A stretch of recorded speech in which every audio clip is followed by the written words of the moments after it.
1%. Okay? There's so much. There's hero making, there's training. And then, by the way, I message every day. I put a video out almost every single day about life, business, focus, sales, influence, you name it. Okay? I'm also going to start an academy because I can't travel. I bought a plane to get to meetings and I did social media to message more people. And so get involved, like and comment, follow, and stay committed to it.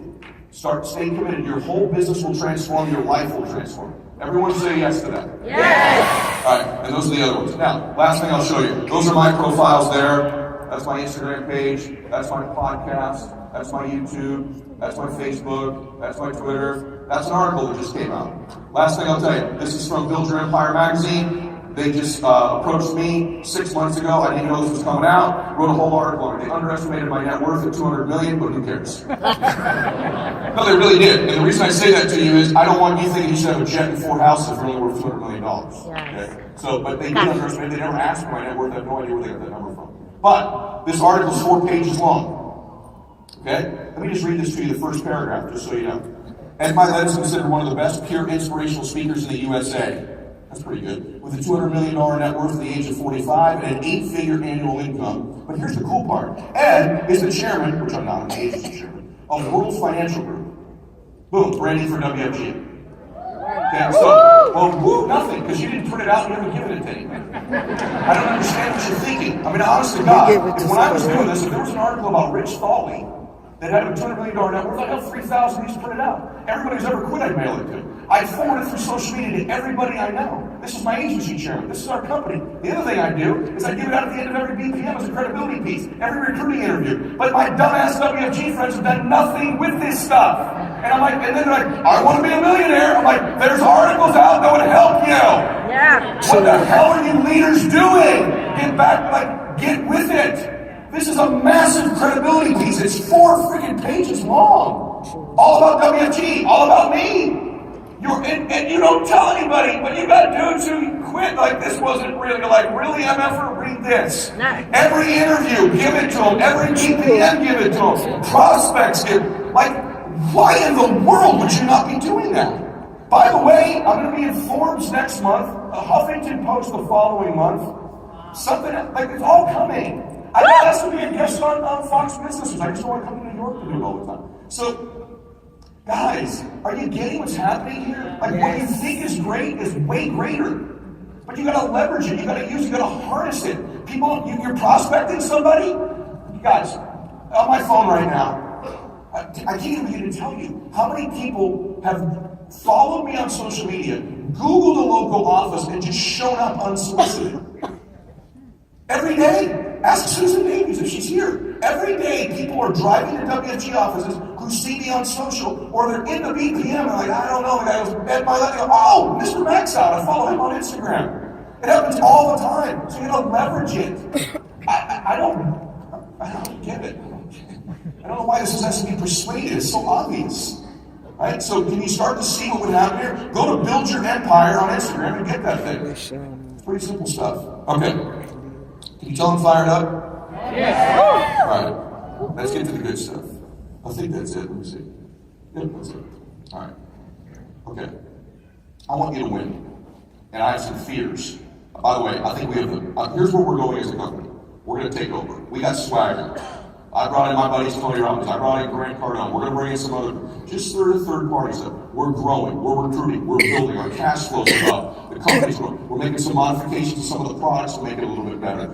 After that, I'm going to get on a little bit on compensation. We're upgrading our technology. We're about to build a whole sales training platform. People come on board that's digital and virtual as well. We got our social media swagger started. Our reputation's expanding. I've had some of the top business people in the world on my program or me on their programs endorsing WFG. There's literally probably 20 podcasts or TV shows out there in the last, 90 days where big minds have said WFG is amazing. You should be leveraging those and showing those to your guests and teammates, right? I'm just sitting there. By the way, when I do the interviews and they ask me to intro me, I said, I prefer you not mention WFG.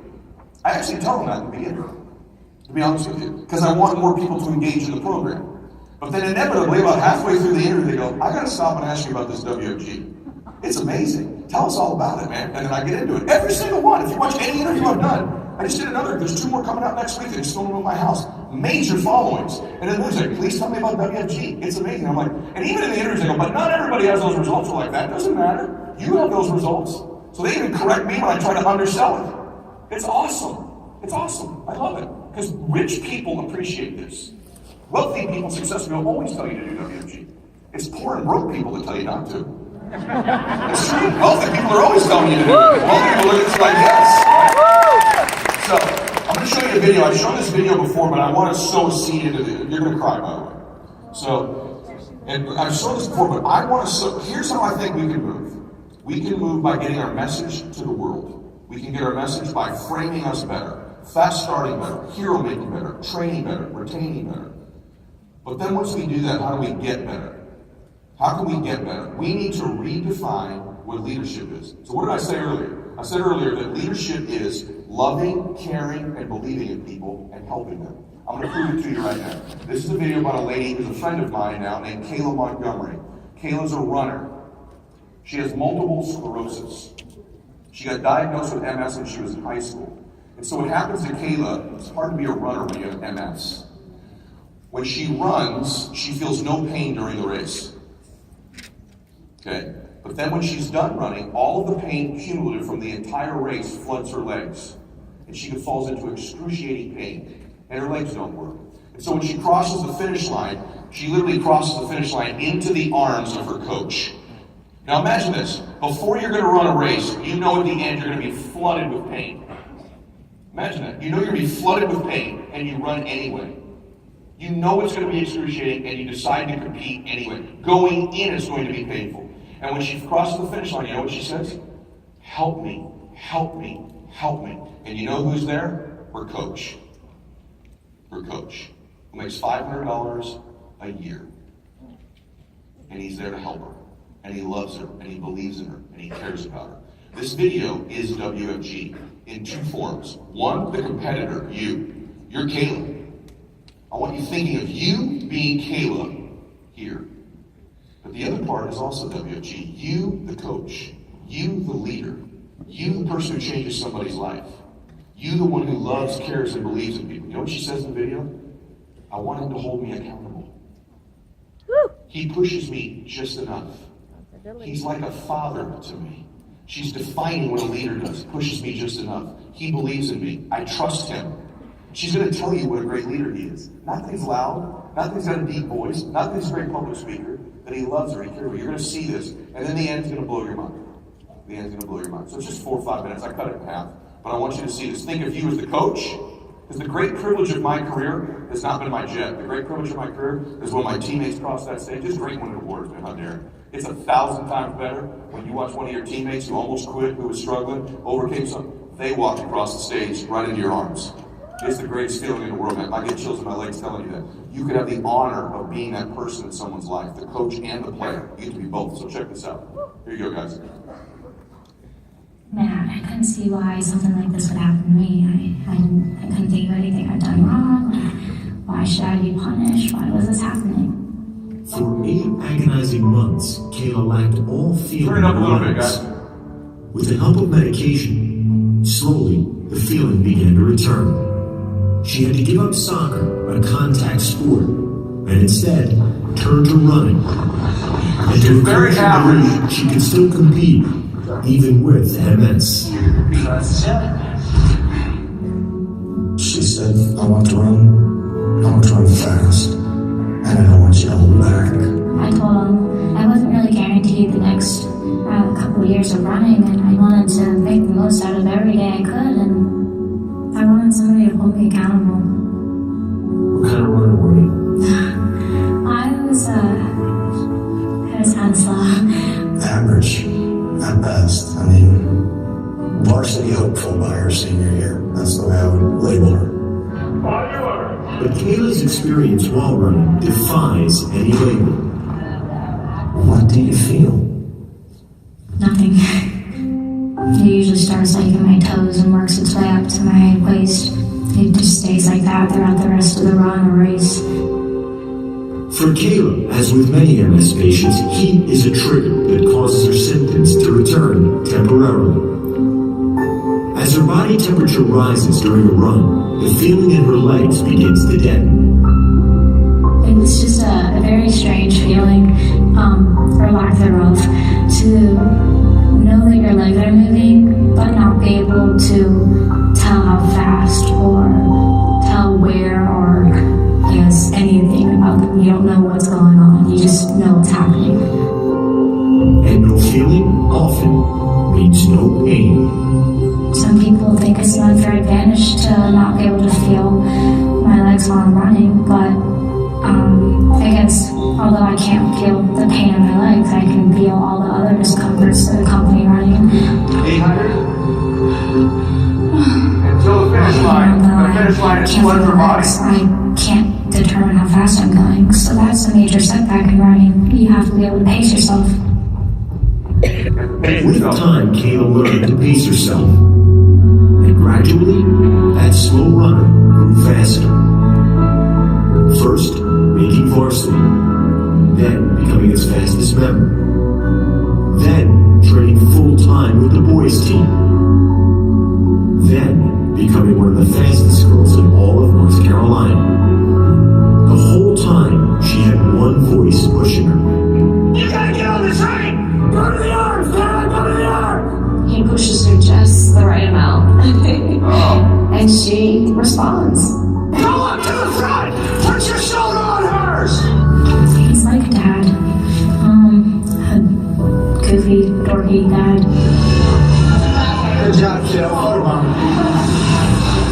And he pushes me. And I trust him with my life. And nowhere is that trust more evident than when Kayla crosses the finish line. Because she has lost the sensation in her legs, she's unable to come to a coordinated stop. Oh my God. That was beautiful. That was beautiful, girl. Good job. That was beautiful. Bless her heart, She huh? needs help. Because she's somewhat helpless there for a few minutes. She needs help. Please, water. Water, please. I want to get cool as fast as possible so I can feel my legs. I try not to make a big scene, but I think I do anyway. And I try to, I guess, get it over with as soon as possible. As time goes on, I'll just get back up. As her body temperature returns to normal, her MS symptoms gradually subside. The episode causes no permanent damage. For Kayla, this is the cost of competing, and she's willing to pay it.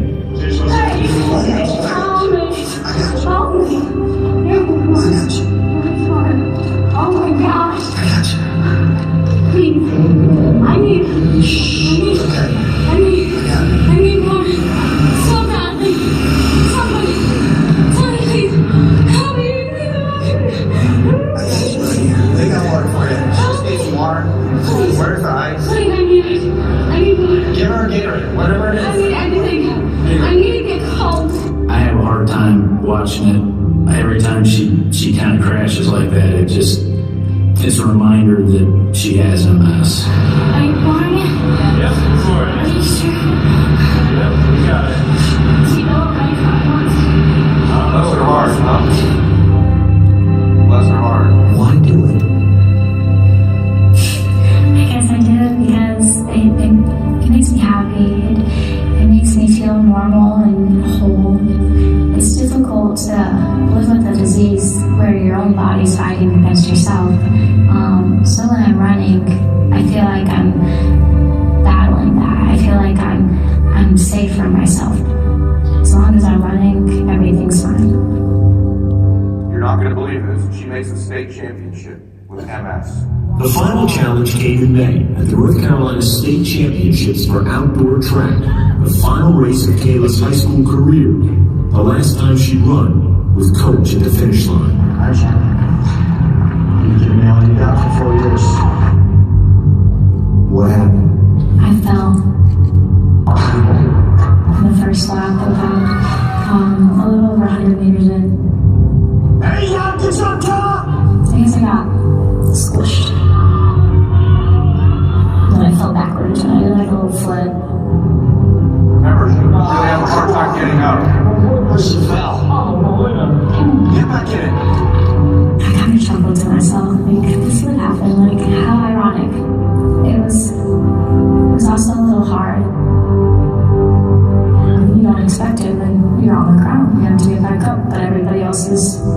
brought her ahead. It's hard.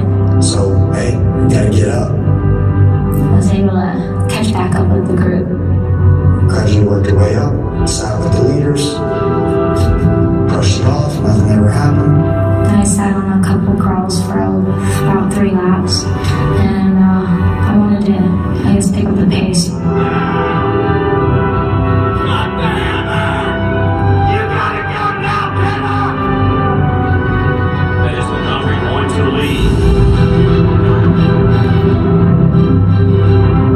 As you come around the final turn, what's coming through you? Well, Bianca Bishop was in 2nd place, and she's got a really great kick, and I knew it. Come on, hold her off! I knew she was going to catch me if I didn't go then, so I gave it my all, and I sprinted as fast as I've ever sprinted my whole life. Come on! Come on! That is Caleb Montgomery of Mount Tabor. She will be your girls' 3,200-meter-run champion.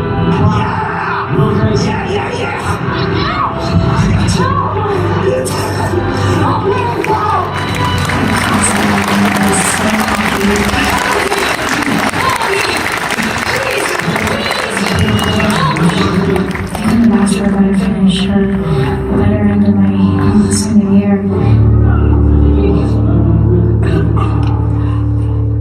In the final race of her high school career, Kayla Montgomery finished the way she had so many times before, into her coach's arms, and in first place. To beat it, to outrun it, to know you got every movement out of those legs while you still can. That's why she's running.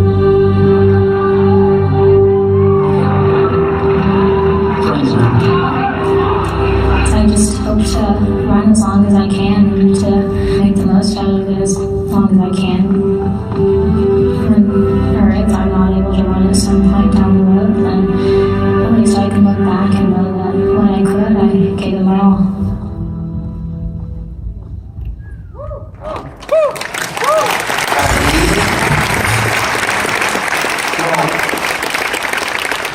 That's WFG.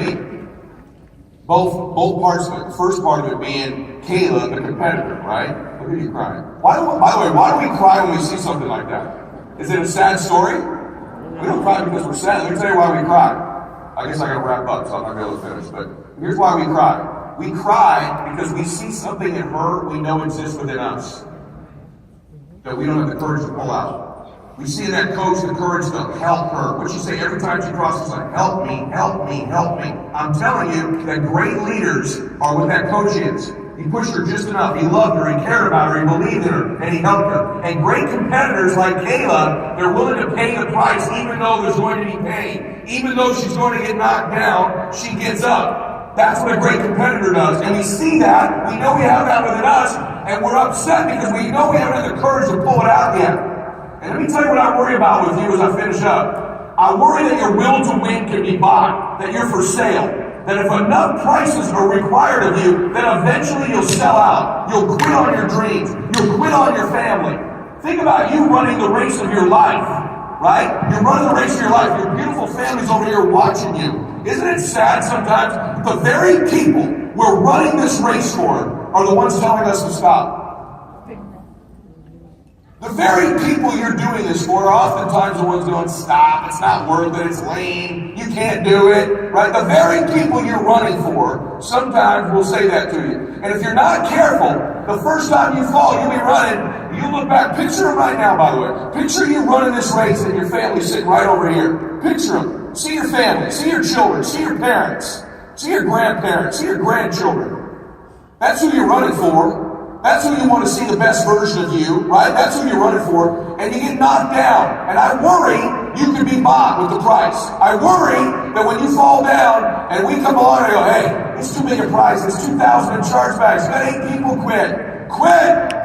I'll write you a check. It's a $50,000 price. And you think about it, don't you? The first time you fall and you look and you go, I'm sick of these stupid meetings anyways. They don't even want me to do it.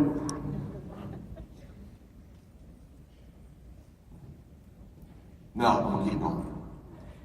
And then you start running again, you're running the race. A little while longer, another setback. No one's coming to the meeting. Nothing's going well. Now it's a $300,000 prize. And I come along and go, 300 grand, get out of here, quit on your dreams. No one will ever know you did it anyway, because this track over here, no one remembers these freaking people ever even lived. Go take Easy Street. Go to a couple barbecues on the weekend. Go back to your normal life. Take a 1 week vacation a year. Just kind of exist, man. No one remembers these people anyway. No one will know you quit. But you know who'll know you quit? You will.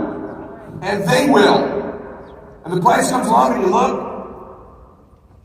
No, I'm going to keep running. Most people get through those. But then the next one comes. And then I come along and go, $1 million. Get out of here. Quit on your dreams. And I want you to picture this. You quit. You walk off the track of your life. Yeah, you'll do something else. I'll see you at the airport in 5 minutes. Yeah, it just wasn't for me. The licensing, I never really good office. Bullcrap. You quit on your dreams. You sold out. You could be bought. Your family was for sale. Their dreams were for sale. The ultimate version of you, for sale. For sale. You sold out. The price was too big. The price was bigger than them to you. And that's what most people will do. Eventually the price will set in and they'll sell out their dream. They can be bought. Most men and women, their dreams, their future, their life can be bought. Picture you watching off the track and your family watching you quit. Because they watch and they know, even though they're telling you to stop, there's a part of them. They want to be proud of you. They want to see the best of you someday. My daughter earlier telling me, hey, Daddy, you're in a midlife crisis. She's damn right. I'm in a race. I'm in a chase. I'm chasing down the man I was born to be.